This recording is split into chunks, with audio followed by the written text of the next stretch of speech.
Welcome to another Design League playthrough, and this one is from Slottie, who I haven't, another one I don't know a huge amount about, but looking at this, I think I want to say it's our first Swiss in the contest. Oh no, we had the one on the top of the cliffs. I can't remember the course. That was a very different type of Swiss, but this one kind of far more open. Some little Yoho River vibes, I guess, with the bunker clusters and like very much an 800 by 350 area. Really like what you've done with your tree lines, and those choices of trees might look like they work well. No idea what we're doing over there. That's fine. Bunkers look really clean and really pop in this lighting. So yeah, let's get into it. Looking forward to this. Oh, 13-mile-an-hour winds, great. Very Yoho River style first tee shot, open, big, broad expanse. I think you could have brought in some of your tree lines a bit closer. I get that you wanted it for perimeter planting, but I think this amount of empty space we can fill a little better. You've done a good job filling with the bunkers.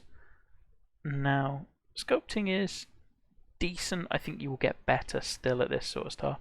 They are pretty good. I'd say some of these little fingers that you've got coming in the middle, just widen those out. You can start, yeah, given the size of shapes you've got, I think those could be a little wider, but they look really good. And I think that the wider you make them, the better they'll render off the tee. So you can see the shapes from this distance look a little less good than they do when you zoom in. That's partly because the game struggles at distance to make those tiny distinctions. I don't think in those winds the bunkers were carryable, but I can see in others that they might have been. Okay, and then we've got a little bit of a different fairway split with these bunkers. I would have probably been tempted to wrap your fairway into this one. I think you want to avoid the extra bit of fairway feeling like an appendage. Same with your spline work here. I think you can tidy that up a little as well. I will say I don't like your neon light rough colour. I don't think it fits. It is a personal thing. I'd say it's probably one commonly shared by quite a lot of people. Generally, stick with your either fairway and light rough being the same, or light rough and heavy being the same. I think the moment you start changing all three, you're really running. There's a lot of jeopardy there. I do like these undulations you got here. I think those are definitely adding interest. However, it does feel like they are basically confined to the fairway, which feels therefore a little bit odd. I think if you're going to do this sort of stuff, and by all means do, like that and this sort of profile slope is much better, like where we're going about. What are we looking at? Trying to control this. Like, yeah, only 2 feet or so, but that's going to impact how I play a shot, whereas the stuff down here just looks kind of rumpled, and like we should have smoothed that out a little bit. So I think you're finding your feet with this a little bit, but that sort of stuff, definitely go for just tie it in with the rest of the land a little bit more. You can see we've got the same here where it's kind of rumpling the fairway. I get what we're doing. I think you just want to be a bit more cohesive with how you do it. Love your green shape and the fact that it's angled on working with the bunkers and some of the slopes, and like there's a lot of interest in like if I'm playing down to here, do I really want that sort of short flop shot? But you've given me a backstop to work with, so or do I go down here and do I attack it lengthways? Like I really like that there's this bit of fairway here. I think the hole would work just even better if you gave me a bit more of a chance to explore that fairway rather than have to carry it 248 to get there. But we're going to hit something sort of down here, hopefully over that bunker. Yeah, not too bad. There's so much promise with the sculpting. I don't think it's quite there yet. Like the bunkers, I think you can lower your front side a little bit more. Even these low profile ones you're doing, which are really nice. Like Petra, I think, does those better than anyone. They're like low profile sculpted ones. And ironically, Dylan's recent ones, Dylan used to go way overboard with some of his big sculpting on bunkers, but his recent ones on Montauk are really good, and I think right what you're aiming for. So like those two guys, and ping up where they go with. Okay, greens are 173 is good. Just horribly underhit my first putt. Yeah, good first hole. Lots to like. I will say grass colour, I think, yeah, this sort of coloured grass works a little bit better. I tried to sprinkle your splashes of colour a little.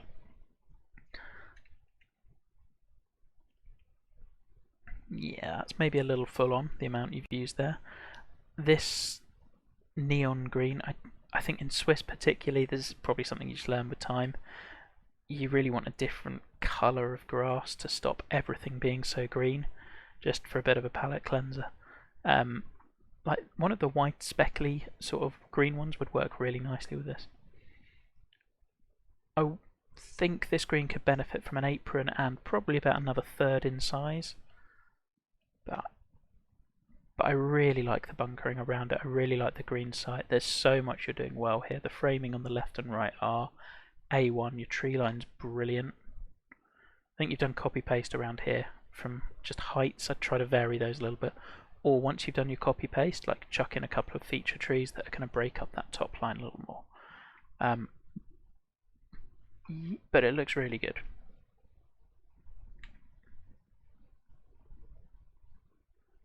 Yeah. The reason I say to just amp up the green size a little bit more, because I think you want to include all these really bold contours and slopes. There just isn't quite enough space to fit those pins in without it feeling like you're either right next to the hole or you're on a different tier and two putting. Just giving a little more space will allow you to be a bit bolder with those contours and still allow people who are kind of, you're on the tier but you've still got a tricky putt, rather than you're on the tier and you've made auto birdie basically. That's a better putt speed. But yeah, I think the bunkering and the tree lines are real highlights. I love the way you've married up these trees with the ones that you get on the default backdrop. I think that looks absolutely brilliant. Like, so this look, how, like, we know from zooming around the plot that you haven't got trees all over the plot, but it looks like you do. Looks just class. Yeah, this fairway feels a bit of a departure with the centerline bunkers, considering how you wound the fairway deliberately round the bunkers on the first. This one's suddenly looking more like a minefield. I think makes a little less sense. Not that I dislike it per se, it's just consistency of approach, I guess. Same with the undulations, like you kind of teased it on the first. You're trying to, I think you're going to find the balance with this, and at the moment it's not quite there. Same with the green slopes, this one's again on the small side. All the things you're doing are, I want to stress, all the things you are doing are right. You're just a couple of courses away from like just finding a sense of scale, which is really normal. I'll be the club. That's not bad. We'll take that. I feel like this wind is making it every hole play very differently, because I'm sure that's super strategic when you can't just bomb it over all the bunkers. But I guess is a good reminder to always play test with different winds and see how it all plays. That's a cool little building. I don't know what that is. I have to say I'm really liking this though. The vibe is so good. I think your bunkering's a real strength. This, again in a different wind, I can see playing really differently.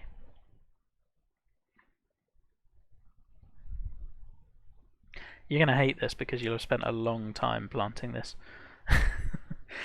This would look a lot better if you made it a bit wider as a creek. Like, narrow creeks are really tough to do, and as you can see it makes your light rough go a little bit wiggly. Make it a bit wider and plant a little less and kind of outcroppings, and it'll look much better, and that's something you kind of only really learn with practice. But there's so much to highlight that's really good here. The way you've closed off the tee on both sides, so we are just looking straight down. Framing is excellent, and then it goes really wide and open, so this kind of closed to open, open to closed stuff. I think Reeb was someone who brought that up way back, and I remember it sticking with me. Like, it's really good, and it's a very effective way of framing. Yeah, it's not really what I wanted.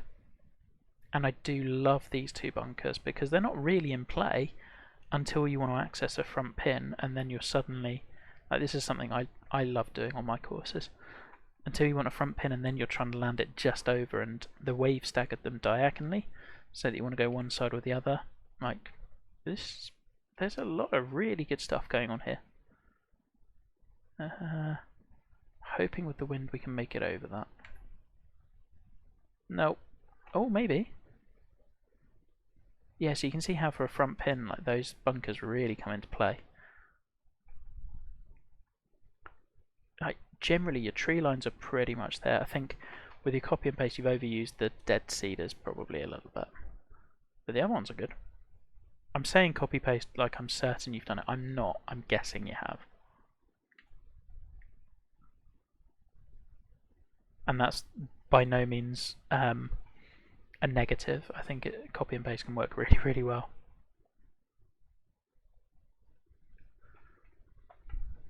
But yeah, standout for me so far has been tree lines and the bunkering. I think are really good, and like the holes play really interestingly too. I like the way you've brought the creek around. It does feel very empty in here because of, yeah, popping some trees and clusters of trees in here would have just done all that you needed.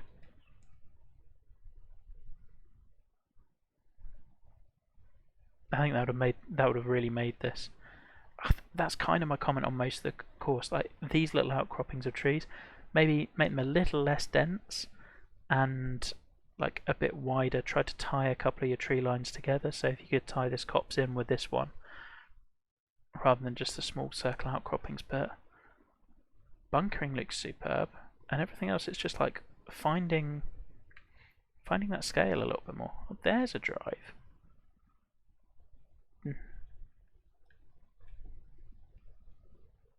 Yeah, another green that's just a touch too small. Oh, it's an awful pitch. Let's go check out your bunker sculpting.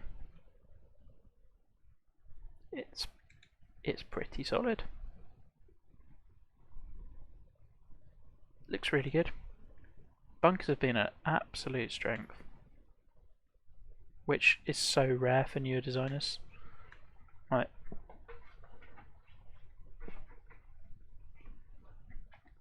Now, do forgive me if you have published multiple courses before now, but if this is a first course, these are up with the best bunkers on a first course I've seen.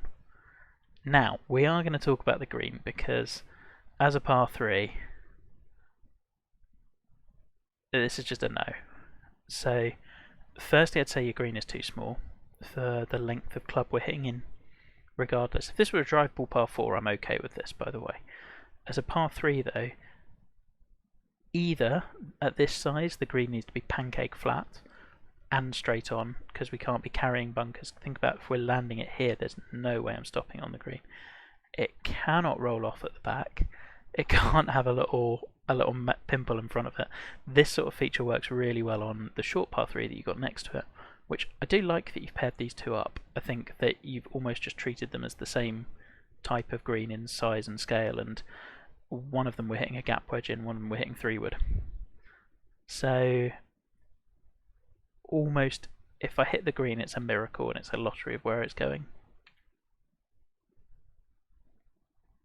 And missing it is kind of more likely than not, which I'm all for tough par 3s. I think you still just have to allow a way to get at the pin, and I don't think that one, like, there's literally no way we're stopping it near that pin other than fortuitously bouncing it on this side of the mound, rolling over, rolling back off here and down. And again, I think that comes back to the same comment on your sense of scale with green slopes, with your contours, with the shot requirements, those sorts of things.